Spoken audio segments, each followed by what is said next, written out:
Hello, welcome to this beautiful day of exercise. We get to make our body healthier, understand our bodies more, get more energy in the body, get a vibrancy back if you feel you've lost it. So we'll start off with your feet shoulder width first, knees and hips off lock like you're sitting on an invisible stool. So we have that. So I'm not doing this, I'm not doing this. Invisible stool, bit of a bend in here. And I'm just letting the body spring first. Get a sense of springiness in the joints, in the hips. So I'm letting here soften right in here. Arms be really loose. Good. So we're not standing there with a stiff way. So let's bring the shoulder blades back and up. Squeeze the shoulder blades like you're bringing your shoulders to your ears, and then breathe out. Just let it go. Let the weight sink through to your feet. Back and up again with the shoulder blades.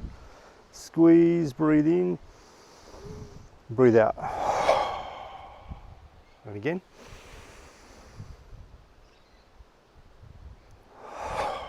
Good. We'll do 3 more, but this time looking up too.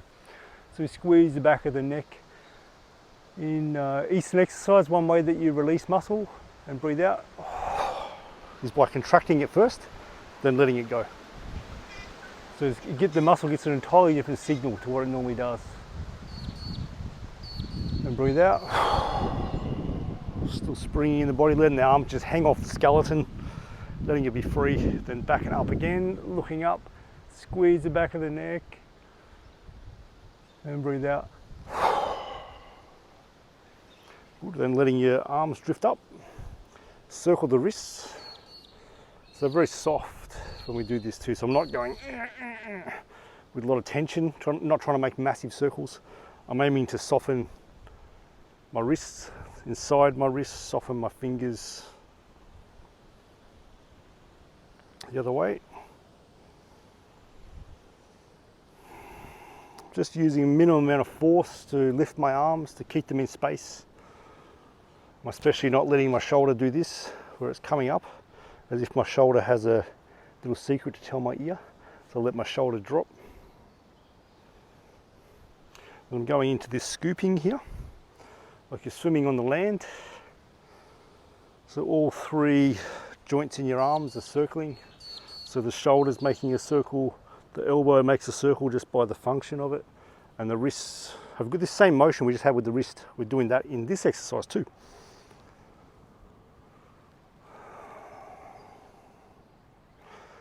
And I'm doing this very easy, very softly. We're unwinding the body through softness. Just putting the awareness into the body. We don't need to use so much strength, just giving it that signal. Ease, get the other way. So I'm letting my arms go past behind my body a bit when I do this.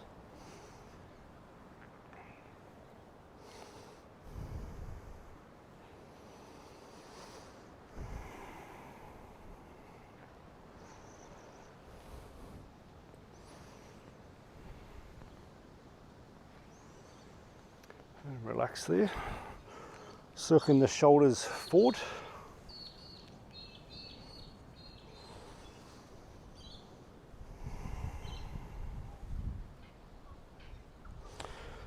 So I want to move the shoulder girdle. So this is me moving the shoulder connection to the arm. I'm not doing that. I'm moving the shoulder girdle, which is everything in this part of the shoulder here. As if I've got a pencil on the side of my shoulder and I'm drawing a circle on an invisible blackboard.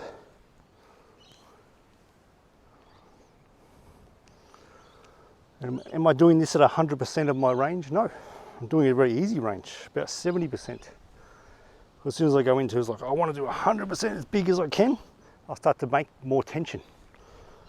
The body's used to being in tension usually, so we're giving this signal, we don't need to make tension. We unwind by relaxation, by ease, by softening the body. It actually contacts a lot more power because the body then can connect itself, every other region to every other region. And the kind of power, if you want to look it up, is to do with a concept called biotensegrity. Just everything connects to everything else, connects through the fascia. not just contractile muscle all the time. And what we're using here to promote more health and strength and flexibility in your body, more energy and flow in your body, is to do with the fascial system. The muscles losing excessive strength, like brittle strength, unnecessary strength. We're learning how to do things with just the right amount of force to get them done. And for martial arts, it's how you project power from your body. If the shoulders and arms are really stiff because of muscle tension, joint tension, the power doesn't get out from your body to your fist. So we want to make everything soft. From here, being aware of the central axis. So there's like a skewer going down through the top of your head, out through your perineum, stuck into the ground. So you can't do this because of the skewer. You can't do this, can't bend backwards, can't slouch. We've just got this central line through the body, with the pelvis a little bit tucked under. So pelvis tucks under that way a little bit, like your tailbone points down or even points through between your legs. We don't want this one where you arch your back, arch your lower back. If you have your hand on your back, if I arch my back, I feel the arch here, the curve. And if I tuck my pelvis under, I can feel my back flatten out. I want that one. And I want that to connect into my feet. So I'm tucking my pelvis into my feet. Then from this central axis, I'm just starting to rotate my pelvis and waist. The arms are totally loose, like bits of cord. The hands are like weights. So my arms are moving because of the rotation going through my spine, coming from the waist and the pelvis.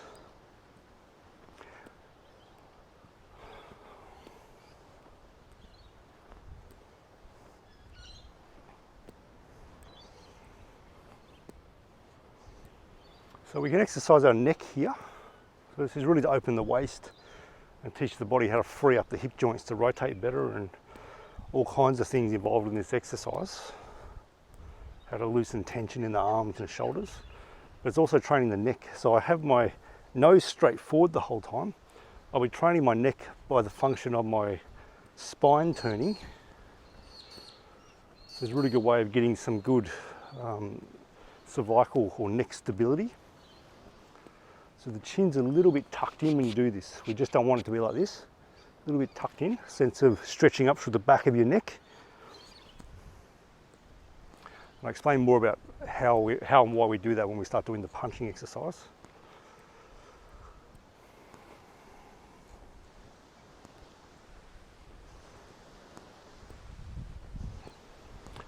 And then as we get used to that, we can start to let the head turn. So the head and the tailbone are intimately linked. As I turn my head one way, the tailbone is affected as well, and all the vertebra in between, from upper to lower, they're all being affected by this. So if your hands are soft, if your hands aren't soft, they're tense, there's no way that you're going to be relaxed on the inside of your body in the torso area. So soft hands.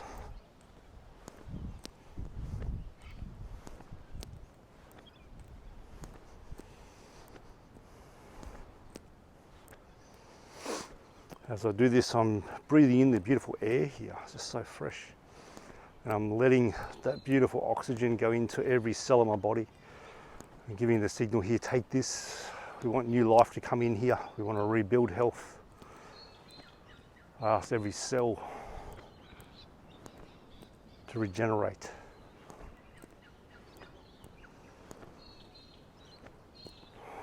Intention is extremely powerful when it comes to health. I intend to be healthier every day. I ask my body to also do that with me.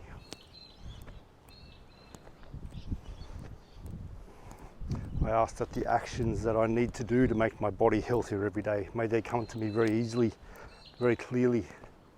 May I be receptive to them. May they come to me spontaneously and so easily that I can change habits that aren't the best for me for my health, and re-establish new habits such as what we're doing. So well done.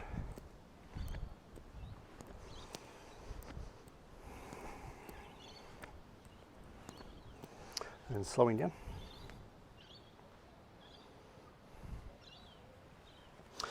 So putting the right leg forward, I'm doing my left leg, I'm doing a mirror image. Having so your right leg forward, we've got a bow stance. So the front foot straight ahead, the knees over in line with the toe too. This back foot here open about 45 degrees. So I'm not opening here, I'm not totally straight ahead, about 45, even 60 degrees. You can get your protractor out if you need to. And the back leg is straight. And I have my feet about the width of 2 fists between. So my feet are underneath my hips. So there's some sense of stability side to side. My left hand is on my hip, would be your right hand. If you get your right leg forward, your right hand will be on the hip. And I'm letting my arm swing. So I'm being aware of this center line through the body that we just worked with. So central axis in the body. And I'm just turning on that axis. The sense of turning is the same as what we just did. The arm really loose, arms like a bit of cord, your hand like a weight. So my arm is only moving because of the turn of my body here.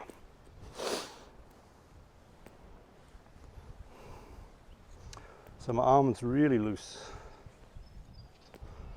Then I use the waist here to generate this circle.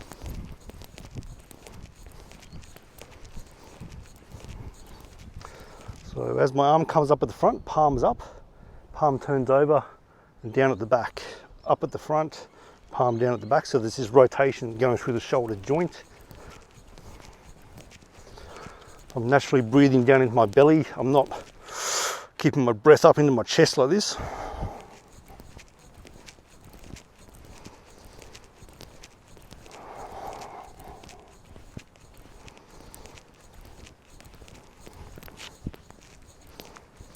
So we want to gradually build this up to 50 at a time.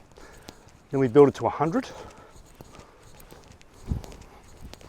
which takes about 3 minutes to do generally, 100 circles, which is a really good time frame to open the shoulder. These exercises need a bit of time and frequency of practice, so consistent practice to hold in your body. So this exercise is creating a traction force through the entire arm, especially the shoulder, and it's affecting the tendons of every part of the vertebra. So it's creating like sustained traction as if someone was grabbing your arm and just keeping you on a bit of a pull. One way I can make this sense of traction come is to think about I'm holding a bucket of water. As I swing, the weight of the bucket is making this sense of traction through my body.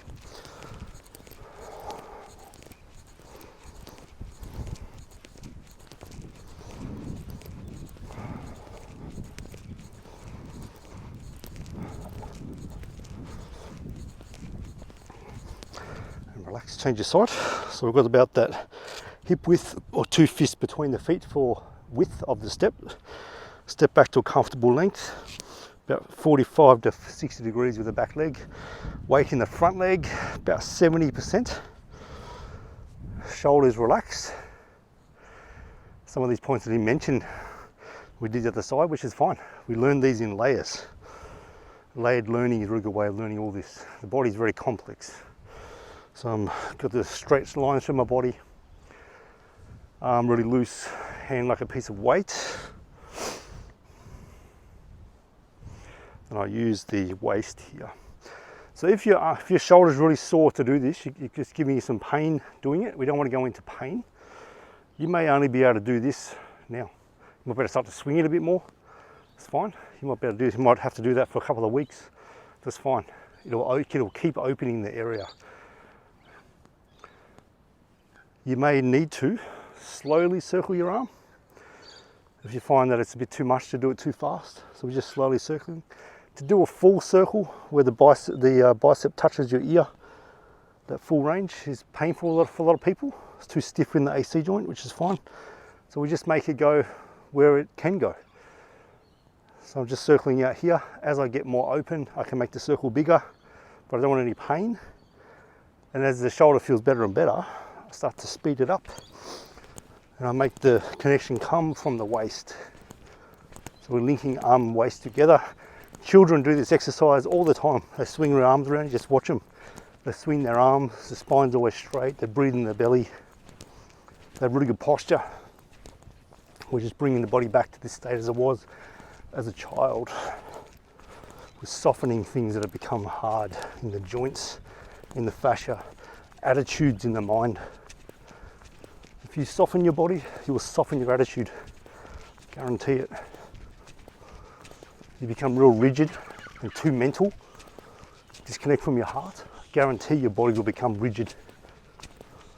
And you'll sense the loss of kindness, loss of compassion in your heart for yourself and other people. So it's really good to soften your body. We use the body to help alter the psychology for the better.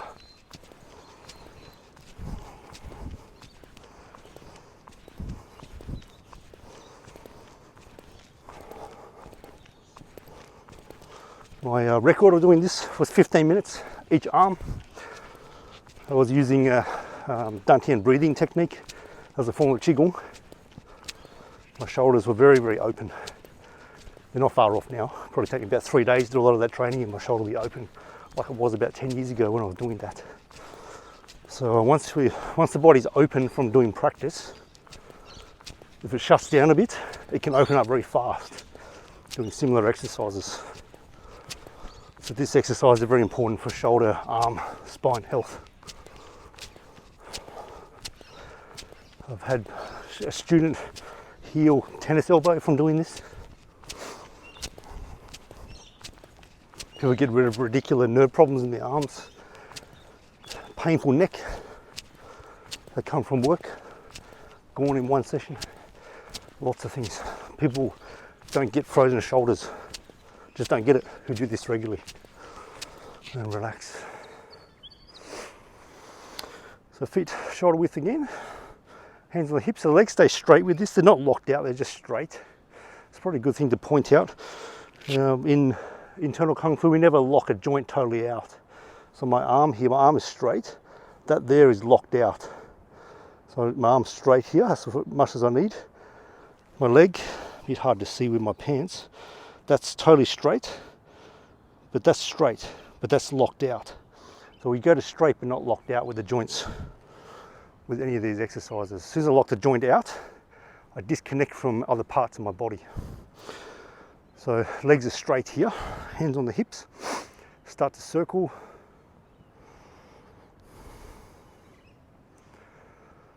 And we're keeping the head in the center. You imagine you're inside a cylinder and you have to clean the inside of the cylinder with your hips. So we've got to get every part of the inside of the cylinder. So often this corner here is missing because of tightness in the TFL muscle, or people can't bend enough, they don't get the forward part clean enough. So we want every part to be cleaned. So we're doing a full circle. And the circle as you feel into your body, so we never want to force the body to do things. As soon as you force the body, it goes into a state of tension. We want to unwind tension. We want to have a different way of moving, different way of thinking. We want more power in the body, not more stiffness, not more injury. So how I make my circle bigger, I keep releasing, I keep relaxing. So if I go here, I want to make a bigger circle over here, I'll push the muscle there. No, I don't need to do that. Oh, it's a bit tight, I'll put the awareness here, I'll release it, look at that. I'll release this again, look at that. It's not me pushing, using muscle to go over here, it's me releasing the tissue. So I'm releasing all the time through the circle. That gives me more space, gives me more connection to my body. Other way.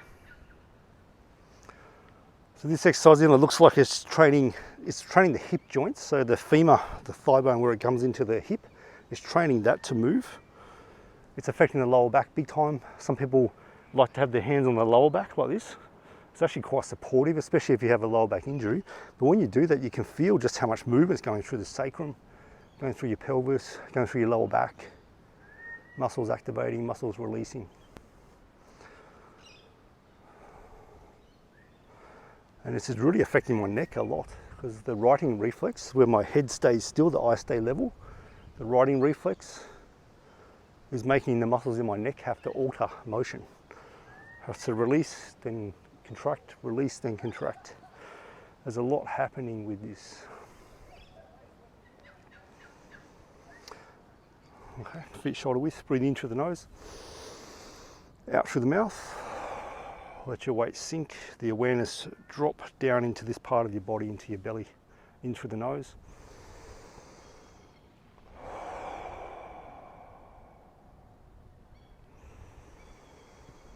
So we're just being aware of the dropping of awareness of the arms into this part of the body. So just be aware of that part, in through the nose, out through the mouth.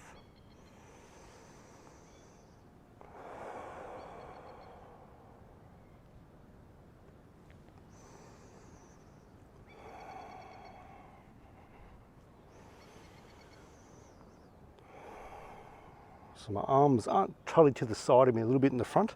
There's a bit of a bend in my arms, like I'm gathering something as opposed to expending something. So there's a looseness, bend in my arms.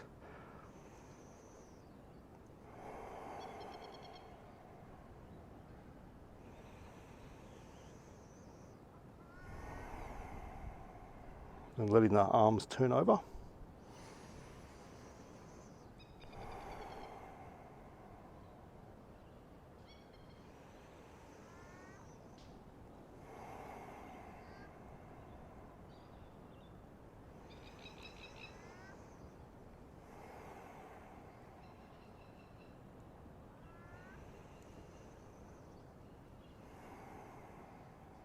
And just two more. Two more big, beautiful breaths. Keeping this body alive and enlivening it even more.